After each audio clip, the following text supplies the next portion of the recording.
ಗಂಭೀರವಾದ ಸರ್, ಈ ಪ್ರಕರಣದಲ್ಲಿ ರಾಕೇಶ್ ಸಿದ್ದರಾಮಯ್ಯ ಅವರ ಹೆಸರನ್ನು ಈ ವಿಚಾರದಲ್ಲಿ ತಂದಿದ್ದಾರೆ ಸರ್ ಅವರು. ಅಂದ್ರೆ ನಿಮ್ಮನ್ನು ಕೇಳ್ಕೊಂಡು ಫಾರಿನ್ ಹೋಗಿದ್ದಾರೆ. ರಾಕೇಶ್ ಸಿದ್ದರಾಮಯ್ಯ ಅವ್ರ ಸತ್ತು 8 ವರ್ಷ ಆಯಿತು. ಈಗ ವಿಚಾರನ ಪ್ರಸ್ತಾಪ ಮಾಡೋದಿಲ್ಲ, ಅದು ಮೂರ್ತನ.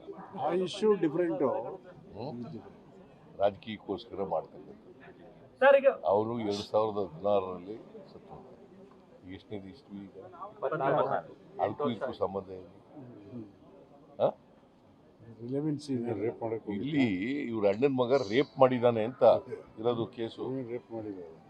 ವೈರಲ್ ಮಾಡಿದ್ದು ಇನ್ನೂ ಅಪರಾಧ ಅಂತ ಸರ್, ಅವರು ವೈರಲ್ ಮಾಡಿರೋದು ಇನ್ನೂ ಅಪರಾಧ ಅಂತ. ಅದು ಇಲ್ಲಿ ಯಾವ ಸೆಕ್ಷನ್ ನಲ್ಲಿ ಹೇಳ್ತದೆ? ಅಲ್ಲ, ಮಹಿಳೆ ಅಲ್ಲ, ಯಾವ ಸೆಕ್ಷನ್?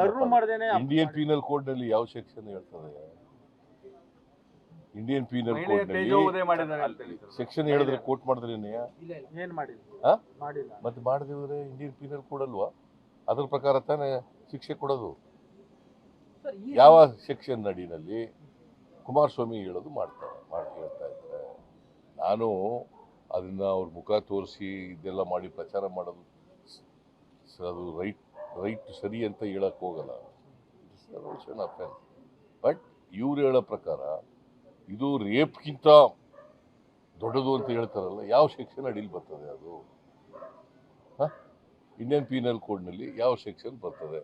ಅಥವಾ ಇನ್ಯಾವುದಾದ್ರು ಕ್ರಿಮಿನಲ್ ಲಾ ಇದ್ದರೆ, ಇವ್ರದ್ದೇನಾದ್ರು ಹೊಸ ಕ್ರಿಮಿನಲ್ ಲಾ ಇದ್ದರೆ ಹೇಳಲಿ.